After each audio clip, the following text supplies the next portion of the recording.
ونستعينه ونستغفره ونؤمن به ونتوكل عليه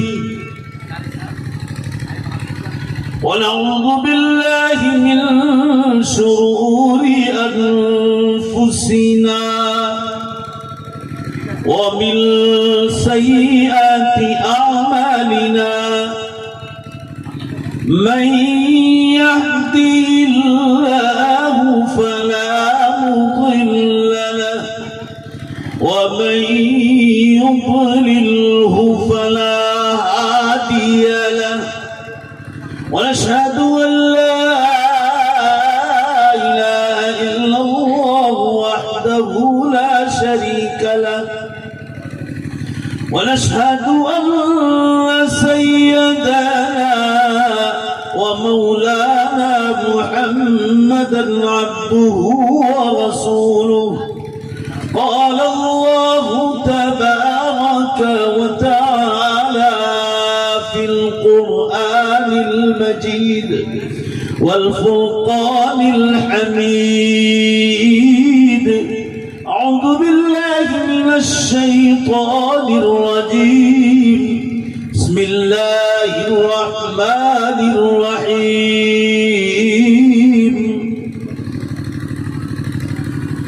يا أيها الذين آمنوا اتقوا الله وكونوا مع الصادقين وقال الله تبارك وتعالى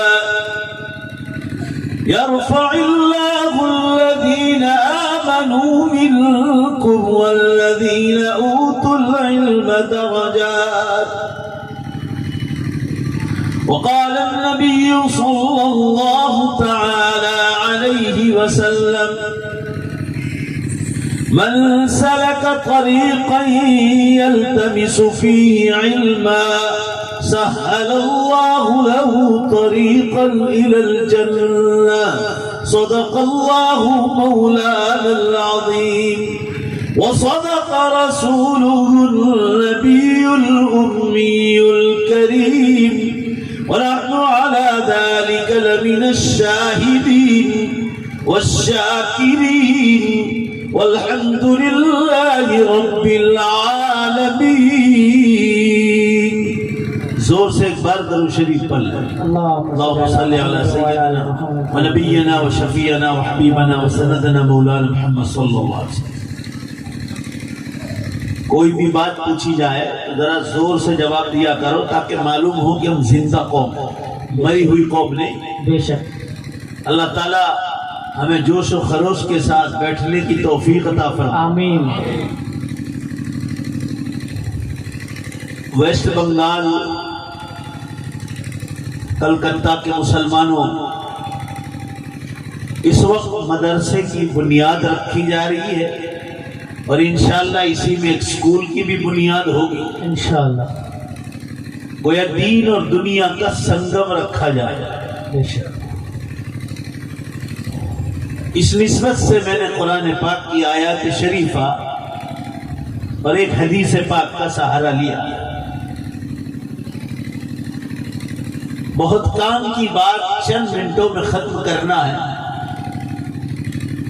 بنگال کے مسلمانوں، ایک ہے ہمارا بدن، سر، منہ، ہاتھ، پاؤں، پیٹ، یہ ہمارا شریر ہے، ہمارا بدن ہے، ہماری باڈی ہے. اور ایک ہے ہماری روح جس کو جان کہا جاتا ہے. ہندی میں آتما کہتے ہیں، انگلش میں اس کو سول کہا جاتا ہے. ہم لوگ یہ دو چیزوں سے زندہ ہے. ہماری روح ہے تو ہمارا جسم اور شریر ہے. روح نہیں، زور سے بولو بے شک، تو جسم اور شریر بھی نہیں. ہم لوگ اکیلے نہیں، پوری دنیا کی مخلوقات، غیر مسلم، یہود، نصارہ، عیسائی،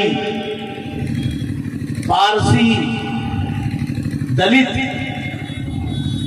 جنات، جانور، سمندروں میں رہنے والی مخلوقات، سب کے سب اپنا جسم پالتے ہیں، شریر کو پالتے ہیں۔ بے شک ہم سب اپنے اپنی خوراک کھاتے ہیں تو بدن کو طاقت ملتی ہے اور بدن زندہ ہے اس خوراک کی وجہ سے۔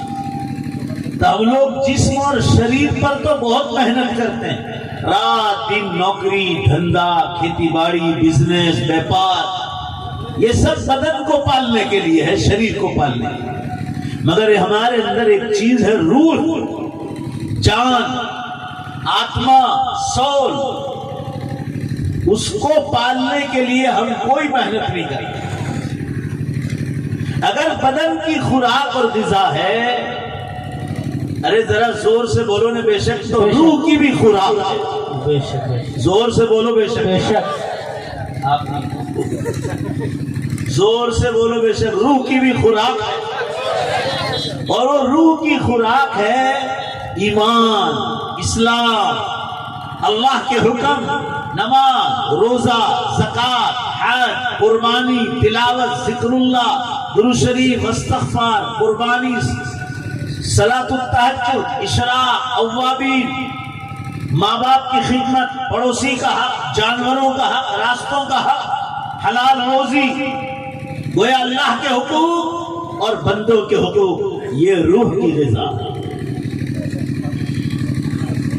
بدن کو، شریر کو کھانے کی ضرورت ہے، زور سے بولو بے شک، تو روح کو بھی ضرورت ہے۔ بدن سب پل رہا ہے، جتنا بڑھے گا اس کے پر محنت کریں گے، بیماریاں پیدا ہوں گی اور لمٹ جاؤ گا، اور روح پر اوور لمٹ محنت کریں گے، یہ کبھی بیمار نہیں ہوگا اور زیادہ پاورفل رہے گا۔ فرض نماز پڑھو اور اس سے زیادہ اس کے ساتھ ساتھ نفل نمازیں پڑھو، بے حساب پڑھو۔ فرض روزے رکھو رمضان کے، اس کے ساتھ نفلی روزے رکھو، روح کبھی بیمار نہیں ہوگی۔ بدن زیادہ پلنے سے بیمار ہو جاتا ہے۔ تو ہم لوگ سب شریر کی محنت کرتے ہیں، غیر مسلم بھی کرتا ہے، ہمارے اور اس میں فرق کیا ہوگا؟ ہمارے اور غیر مسلم میں فرق یہ ہے، زور سے بولو بے شک، کہ ہم بدن کے ساتھ روح کو بھی پالتے ہیں، اور روح پلتی ہے نمازوں سے، عقیدوں سے، روزے سے، زکوٰۃ سے، حج سے، قرآن کی تلاوت سے، ذکر اللہ سے، درود شریف سے، سنتوں کی پابندی سے روح کو مضبوط ہوتا ہے۔ آپ کرتا پائجامہ پہنو، پہلے سیدھا ہاتھ، پہلے سیدھا پاؤں ڈالو، یہ روح کی غذا ہے۔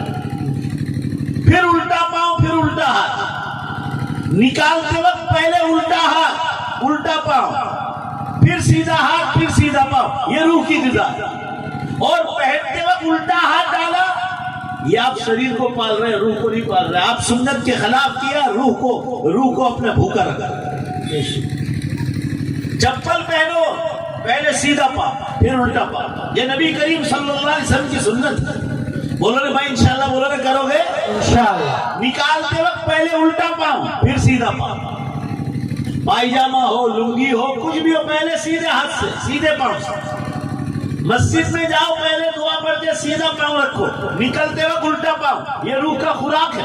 آپ مسجد میں الٹے پاؤں سے گئے، آپ نے روح کو بھوکا رکھا، یہ روح پاورفل اور طاقتور نہیں ہوگی۔ باتھ روم، پیشاب، استنجے خانے میں جاؤ، پہلے الٹا پاؤں رکھو، نکلتے وقت سیدھا پاؤں، دعائیں پڑھ کر جاؤ، نکلنے کے بعد دعا پڑھو۔ یہ سب دعائیں کیوں بتلائی؟ ہے روح کی غذا۔ آج ہم لوگ شریر کو تو پالتے ہیں مگر روح بھوکی ہے۔ آج کے بے شمار مسلمان ہیں جن کی روح مرنے کی تیاری ہے۔ روح پاورفل ہوگی تو مرنے کے بعد آپ کی قبر میں نور پھیلے گا۔ بولو نے بے شک۔ روح طاقتور نہیں تو قبر میں اندھیرا ہوگا، مار پڑ سکتی ہے آپ کو، اس لیے کہ روح کمزور ہے۔ یہ جان ہے اصل، اس کو پاورفل بنانے کا۔ سود اور بیاج کے کاروبار سے، شراب سے، جوا سے، جھوٹ سے، غیبت سے، تکبر سے، ریاکاری سے، ظلم سے، زیناکاری سے، حرام کاموں سے، غیبت سے، تہمت سے بچنا، یہ روح کی خوراک۔ روح کمزور ہے، بدن کتنا ہی خوبصورت ہو بولو بے شک بیکار ہے۔ روح پاورفل ہے، چاہے بدن کتنا ہی کالا اور خراب ہو، مگر انشاءاللہ وہ کالا آدمی مگر روح پاورفل ہے، بولو زور سے بے شک اللہ کا محبوب بندہ۔ یہ روح کو پاورفل اور طاقتور کرنے کی فیکٹری ہے مدرسہ، جو حضرت حافظ ربیع الحق صاحب دامت برکاتہم جو ہے یہاں اس کی بنیاد ڈال رہا ہے۔ سب مل کر آمین کہو، اللہ اس کو دن دنی رات چگنی ترقی عطا فرمائے، اللہ اس پر نور کی بارش نازل فرمائے، یہاں سے عالم قاری حافظ مفتی پیدا ہو کر اچھے انگریزی دان بن کر دنیا میں دین اور دنیا دونوں کا علم اٹھائے۔ تو یہ روح کو پاورفل کرنے کی فیکٹری ہے، یہ بدن کو پاورفل کرنے کی فیکٹری، کھیتی ہے، بیپار ہے، یہ بدن کو پاورفل کرے گا۔ اس کے ساتھ ضرورت ہے روح کو پاورفل کرنے کی، اور یہ ہے اس کی فیکٹری مدرسے۔ اللہ کے حقوق، بندوں کے حقوق، بولو زور سے بے شک یہ مدرسے بتلائیں گے آپ، قرآن و حدیث بتلائے گا، دین کی درسگاہیں بتلائے گی۔ یہ نہیں ہوگا تو سب بیکار۔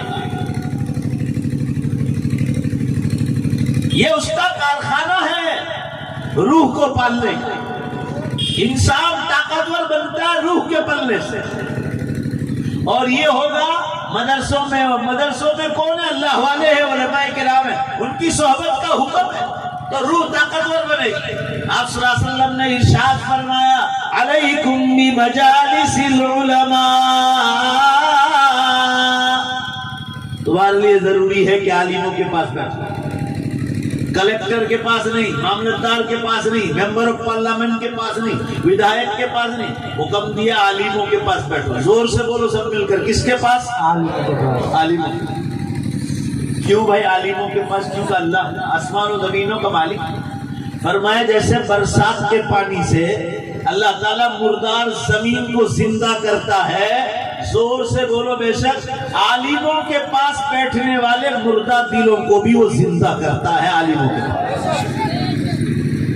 تبلیغی جماعت میں جتنے لوگ لگے ہیں یہ سب پہلے مردہ دل تھے، اللہ والوں کے پاس بیٹھے، عالموں کے پاس بے شک بولو وہ زندہ دل بن گئے۔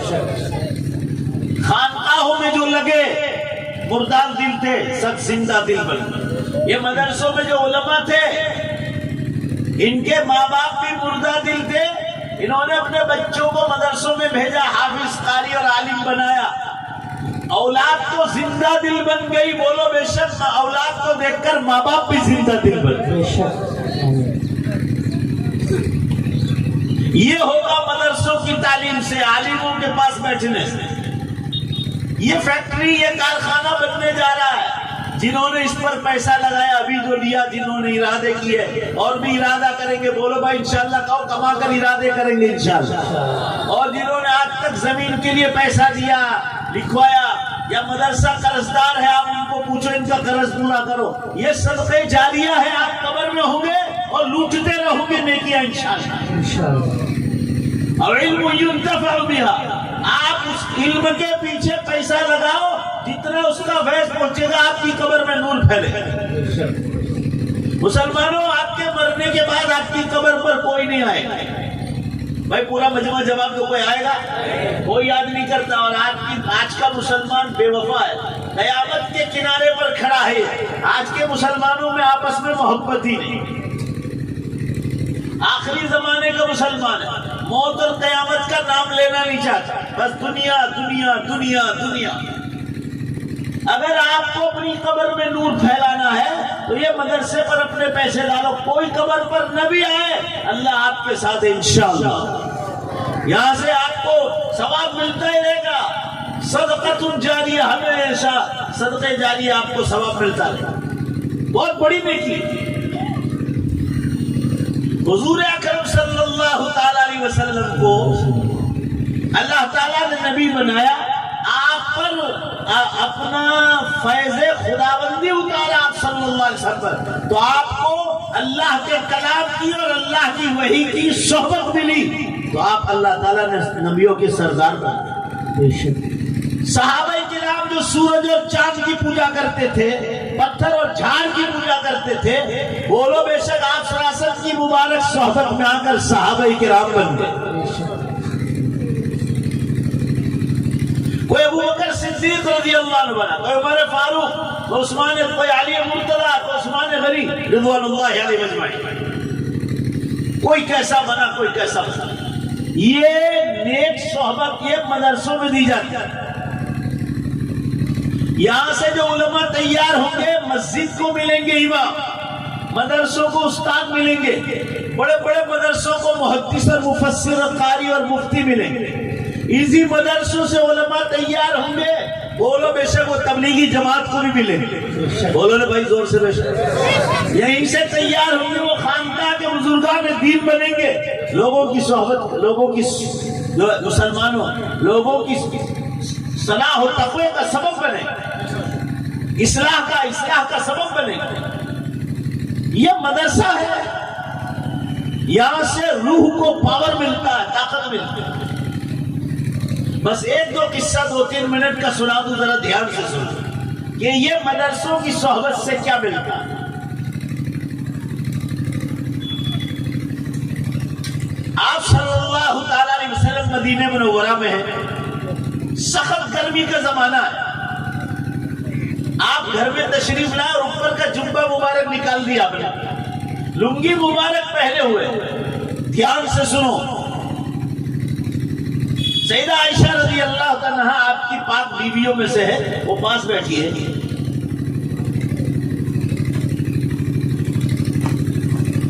اور میری طرف دیکھو، آپ صلی اللہ علیہ وسلم نیچے زمین پر تشریف فرمائے سے قدم مبارک لمبے کیسے، اور یہ مرد کا سطر ہے یہاں تک، یہ جو ہڈی ہے نا یہاں سے اور پیچھے یہ مرد کا سطر ہے، آپ صلی اللہ علیہ وسلم نے یہاں تک لمبے کیے، لنگی مبارک، گرمی لگ رہی تھی، باہر سے دروازہ نوک کیا کسی نے، آپ صلی اللہ علیہ وسلم نے پوچھا کون، جواب ملا انا ابو بکر یا رسول اللہ، اللہ رسول میں ابو بکر کا اندر آؤ، مصافحہ ہوا، آپ صلی اللہ علیہ وسلم اسی حالت میں بیٹھے اور دین کا چرچا شروع ہو گیا۔ سیدہ عائشہ رضی اللہ تعالیٰ کو پردے کی ضرورت نہیں تھی، وہ سیدنا ابوبکر صدیق رضی اللہ عنہ حضرت عائشہ رضی اللہ عنہ کے والد ہیں، باپ اور بیٹی کے بیچ میں پردے کا حکم نہیں ہوتا، محرم ہے۔ تھوڑی دیر کے بعد دروازہ نوک ہوا، پوچھا کون، انا عمر بن الخطاب یا رسول اللہ، عمر۔ پردے کی آیتیں نازل ہو گئی تھی، سیدہ عائشہ رضی اللہ تعالیٰ نے چہرے پر چادر ڈال دی، حضرت عمر فاروق رضی اللہ عنہ گھر میں تشریف لائے، مصافحہ ہوا، دین کا چرچا شروع ہوا۔ تھوڑی دیر میں تیسری بار دروازہ نوک ہوا، پوچھا کون، جواب ملا نہ عثمان ذی النورین یا رسول اللہ، نہ عثمان، اندر آؤ، تشریف لائے، مصافحہ ہوا۔ کیسے مصافحہ، ابھی تو آئے، جیسے عثمان غنی رضی اللہ عنہ تشریف لائے، آپ صلی اللہ علیہ وسلم نے جلدی جلدی لنگی مبارک نیچے کر لیا اور کھڑے ہو گئے حضرت عثمان کے آنے پر رضی اللہ، اور گلے سے لگایا۔ ذرا جواب دو بھائی سب مل کر، میری زبان سمجھ رہے ہو نا، گلے لگایا، پھر نیچے بٹھایا، پھر دین کا چرچا شروع ہوا۔ جب یہ تینوں حضرات چلے گئے تو سیدہ عائشہ رضی اللہ تعالیٰ نے سوال کیا، یہ واقعہ صحیح مسلم میں ہے، بخاری شریف کے بعد سب سے بڑی کتاب ہے، اچھا اللہ کے رسول، ابو بکر عمر رضی اللہ عنہ کا درجہ تو سب سے اوپر ہے، سیدہ عائشہ تو بالکل، سیدہ عائشہ رضی اللہ تعالیٰ پوچھ رہی ہے، عثمان غنی کا درجہ بعد میں اللہ کے رسول، آپ ابو بکر عمر کے آنے پر کھڑے نہیں ہوئے، بیٹھے رہے، اور عثمان غنی کے آنے پر آپ کھڑے ہو گئے۔ یہ قصہ آپ کو کس لیے سنا رہا ہوں، دھیان سے سنو۔ امام مسلم رحمۃ اللہ علیہ یہ بتانا چاہتے ہیں کہ حضرت عثمان رضی اللہ تعالیٰ عنہ کو رسول اللہ کی مبارک صحبت سے کتنا اونچا مقام ملا وہ بتلایا۔ تینوں حضرات چلے گئے تو سیدہ عائشہ نے سوال کیا، دھیان سے سنو، آپ صلی اللہ علیہ وسلم نے جواب دیا، واللہ یا عائشہ، واللہ یا عائشہ، انا لا استحیی من رجل تستحیی منہ الملائکہ، اے عائشہ اللہ کی قسم، زور سے نعرے تکبیر لگانا، جب بات سن لو اس کے بعد زور سے لگانا، سب مل کر جواب دیا۔ فرمائے عائشہ انا لا استحی من رجل تستحی منہ الملائکۃ، اے عائشہ اللہ کی قسم کیا میں اس آدمی سے شرم نہ کروں جس سے اللہ کے فرشتے شرم کرتے ہیں؟ نعرہ تکبیر، نعرہ تکبیر، شان رسالت۔ حضرت عثمان غنی رضی اللہ تعالیٰ عنہ کو اتنا اونچا مقام ملا، زور سے بولو بے شک رسول اللہ کی مبارک صحبت سے، صلی اللہ علیہ وسلم۔ یہ صحبت ان مدرسوں میں دی جاتی ہے، یہ صحبت۔ جگر مراد آبادی ابھی زمانے کا واقعہ 70-80 سال پہلے کا، مولانا اشرف علی صاحب تھانوی رحمۃ اللہ علیہ کی صحبت میں آئے۔ کالج کے زمانے سے شراب پینے کی عادت تھی، بہت بڑے شاعر ہے جگر مراد آباد۔ حضرت مولانا تھانوی رحمۃ اللہ علیہ کی صحبت میں آئے، صرف ایک ہی بیان سنا ہے، ایک بیان فجر کے بعد لکھا، اتنا روئے کہ زندگی بھر کے گناہوں کی توبہ اسی مجلس میں کر رہا۔ جگر مراد آبادی 50 برس سے شراب پیتے تھے، اور پھر مولانا تھانوی رحمۃ اللہ علیہ کی صحبت میں اخیر تک رہے۔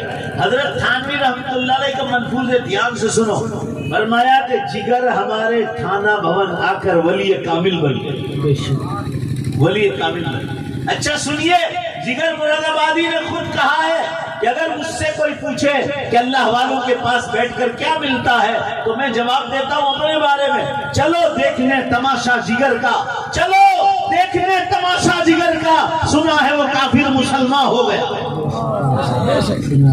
اپنے بارے میں کہا میں تو کافر جیسا ہو گیا تھا، حضرت تھانوی کی صحبت میں مسلمان بنا۔ یہ تبلیغی جماعت میں پوری دنیا میں جتنے لوگ کام کر رہے ہیں سب مردہ دل لوگ جو ہے۔ بولو بے شک اللہ والوں کے پاس بیٹھ کر، بولو بے شک زندہ دل بن کر۔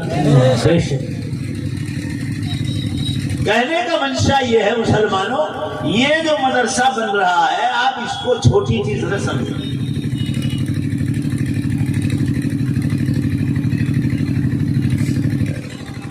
بہت بڑی نعمت، اور جو وقت ملے اس کی قدر کر لو۔ ان مدرسوں کے پیچھے جو محنت کرنا ہو، دعوت و تبلیغ کے پیچھے محنت کرنا ہو، مقامی کام مضبوط کرو، گھر گھر تعلیم زندہ کرو، اللہ کے راستوں میں نکلو، خانقاہوں کے بزرگوں کے پاس بیٹھ کر کچھ سیکھو، علماء حق کی کتابیں پڑھو، یہ جتنے نیک کام ہیں اور نیک کام کے اسباب اس میں لگ جاؤ۔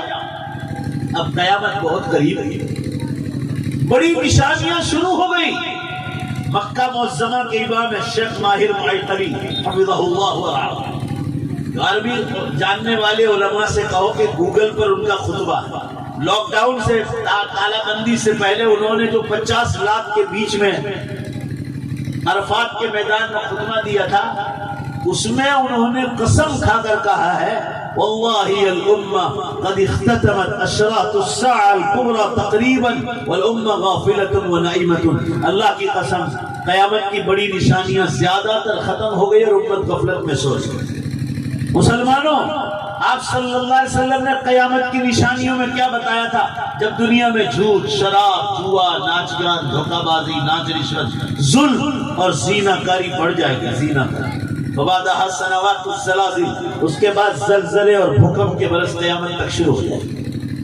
ابھی پاکستان میں ہوا تھا 1 مہینے پہلے، 40-50 آدمی مارے گئے۔ 2 مہینے پہلے ہیٹی میں ہوا تھا، ویسٹ انڈیز سے اوپر 200 سے زیادہ آدمی مارے گئے۔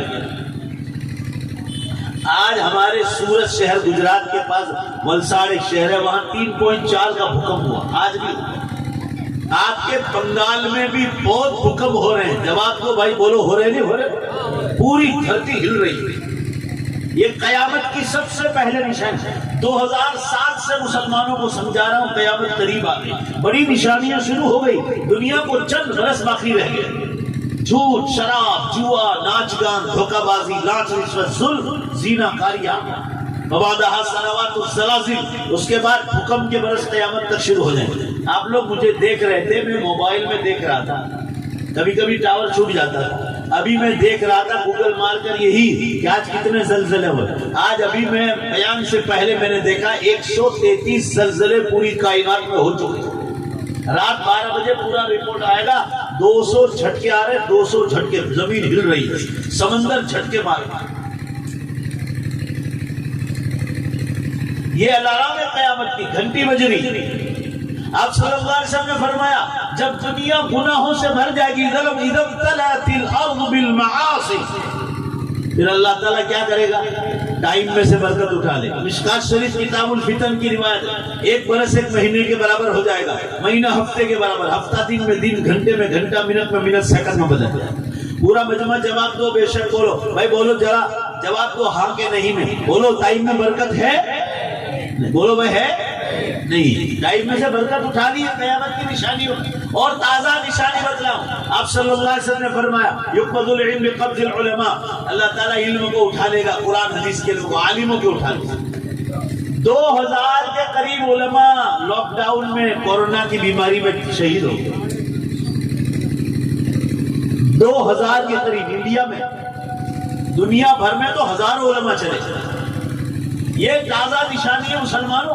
جواب تو سب مل کر چلے گئے, نہیں چلے گئے؟ آپ کے بنگال میں بھی بڑے بڑے علماء چلے گئے, ان کے جانے کا ٹائم نہیں تھا. جوان جوان علماء ہمارے گجرات میں چلے گئے, 30 35 40 سال, بڑے بڑے محدث مفسر. دارالعلوم دیوبند کے 10 محدث چلے گئے, مظاہر سہارنپور کے, مراد آباد کے, لکھنؤ کے بڑے بڑے علماء چلے گئے, مکہ مدینے کے علماء چلے گئے. یہ گھنٹی بجری قیامت کے طرح. یہ سائنس والے, جس سائنس کو ہم بہت پڑھتے ہیں, سائنس والے کہہ رہے ہیں کہ the NASA scientist says this is the last chance. جو دنیا کو مشینریوں سے دیکھ رہے, وہ کہہ رہے ہیں کہ دنیا والوں کو آخری موقع ہے, اب دوبارہ موقع ملنے والا ہے. قرآن پاک میں ہے حتی یتبین لہم انہ الحق. سائنس والے جب کہہ دے یہ بات سچی ہے, یعنی قرآن نے جو کہا وہ بالکل سچ ہے, تو سمجھ جانا کہ قیامت قریب ہے. یہ بھی قیامت کی نشانیوں. آج سائنس والے یوں کہہ رہے آپ یہ اب پیپر خریدنے کی ضرورت نہیں, گوگل مارو, ٹائمس آف انڈیا لکھو, مہابھارت ٹائم ہندی میں, انگلش میں, دلی کے اخبار, قومی آواز, پھٹافٹ پورے اخبار پڑھو گے آپ. یہ اخباروں میں آ رہا ہے کہ سائنٹسٹ لوگ کہہ رہے ہیں کہ دنیا کو آخری موقع ہے. یہ لوگ کہہ رہے ہیں قرآن سکورز اوور ماڈرن سائنس. آج کی سائنس سے بھی قرآن کے بیان آگے چل رہے ہیں. بولو زور سے بے شک, اس لیے کہ وہ اللہ ہے, اللہ, ان کو ماننا ہی پڑے گا. اس لیے مسلمانوں, اسکول کالج یونیورسٹیوں میں جو علم پڑھایا جاتا ہے نا, بولو زور سے, اس سے پاورفل اور طاقتور علم یہ مدرسوں میں دیا جائے. اس میں سچائی ہے, اس میں کوئی شک و شبہ کا علم, یہ حلال و حرام کا علم. اس لیے اس کو اچھی نگاہوں سے دیکھو, دعائیں مانگو, اس میں خرچے کرو. اب قیامت بہت قریب ہے, اور دیکھو 4 نشانیاں ہو گئی. دھواں نکل گیا, 10 بڑی نشانیاں بتلائی. دھواں آئس لینڈ میں 2010 میں نکل گیا. یورپ, امریکہ, فرانس پوری طرح اس کی پکڑ میں. دنیا بھر کے 80% 80% ایئرپورٹ بند ہو گئے. اور 3 بڑے زلزلے بھی ہو گئے, والخسف المشرق والخسف المغرب والخسف جزیرۃ العرب. یہ 3 بڑے زلزلے بھی ہو گئے. اب جو ہوگا نا سن لو, دجال کے نکلنے کی پوری امید ہے. اس کے بعد حضرت عیسیٰ علیہ السلام آسمانوں سے اتارے جائیں گے, اور امام مہدی کا بھی ظہور ہوگا. ابھی اس وقت مارکیٹ میں عربی اور اردو میں 20 کتابیں دجال کے نکلنے پر آ چکی, علماء نے لکھی. اس کے اسباب پر غور کرو تو پتہ چلتا ہے کہ دجال کے نکلنے کی تیاری ہے. اس کے بعد سورج پچھم سے نکل جائے گا, اور بولو زور سے بے شک توبہ کا دروازہ بند ہو جائے گا. پھر آدمی اللہ سے کہ اللہ معاف کر دے, نہیں ہوگا. ٹائم نکل گیا, گاڑی پلیٹ فارم چھوڑ کے چلی گئی, ہوائی جہاز اڑ گیا, اب کچھ نہیں ہوگا. چند برس باقی ہے, قدر کر لو. اپنی اولادوں کو دنیاوی تعلیم بھی دو, اور بولو انشاءاللہ ساتھ ساتھ دینی تعلیم بھی دیں گے. دیکھو نا, زور سے بولو نا, انشاءاللہ. اب زیادہ کہنے کی ضرورت نہیں ہے, بس مجھے وعدہ کر کے جاؤ کہ کہ انشاءاللہ العزیز قیامت آئے گی جب آئے گی. ہم تو صرف نشانیاں بتلاتے ہیں، اس کا علم اللہ کے پاس ہے. کون سا برس، کون سا مہینہ، کون سی تاریخ، کون سی گھڑی، پورا مجمع بولو کس کو خبر ہے؟ اللہ. مگر ہم نشانیاں بتلا رہے ہیں. اب جاگ جاؤ، اللہ کی طرف رجوع کرو. نمازوں کی پابندیاں، قرآن کی تلاوت، ذکر اللہ، قرآن شریف، استغفار، حلال روزی، پڑوسی کا حق، جانوروں کا حق، ماں باپ کا حق، رشتہ داروں کا، سب اللہ کے قریب آ جاؤ. پھر انشاءاللہ جس نے اتنی خوبصورت دنیا دی ہے حکم کے مانے بغیر، بولو زور سے انشاءاللہ حکم ماننے کے بعد جنت بھی دینے والا. اب میں آخر ایک بات بڑے دکھ کے ساتھ کہتا ہوں. یہ حافظ ربیع الحق صاحب اسپیشل وہاں گجرات آئے تھے یہ پروگرام کے لیے دعوت دے. میں سمجھا کوئی بہت بڑا مجمع ہوگا. دکھ اس کا ہوتا ہے 100-150 آدمی ہیں آپ کے، مجھے بہت دکھ ہوا. یہ جب بنیاد ڈالی جا رہی ہے، دوسری مرتبہ یاد رکھنا آپ لوگ اتنے دور سے مہمان بلا رہے ہیں، پورا ضلع جمع ہو جانا چاہیے، پورا ضلع. مگر بڑے دکھ کے ساتھ کہنا پڑتا ہے ہمارے دیہات میں گجرات میں بیان کرنے جاتا ہوں اور 500 سے اوپر آدمی ہوتے ہیں یا 200 آدمی بھی مشکل سے. یہ بہت دکھ کی بات ہے. دوسری بار اس کو یاد رکھو، مہمانوں کو بلاؤ تو کم از کم لوگ فیض اٹھائیں. چلو ہم اس غم کو بھول جائیں گے، مگر ایک وعدہ کر کے جاؤ کہ یہ بات پورے بنگال میں جو میں نے کہی اور مولانا نے کہی کہو انشاءاللہ کہ پورے بنگال میں پہنچائیں. دیکھو مرداروں کی طرح جواب دے رہے، زور سے بولو نا. اللہ آپ کی بیٹھنے کو قبول فرمائے اور اللہ آپ کی انشاءاللہ کو قبول فرمائے. واخر دعوانا الحمدللہ رب العالمین.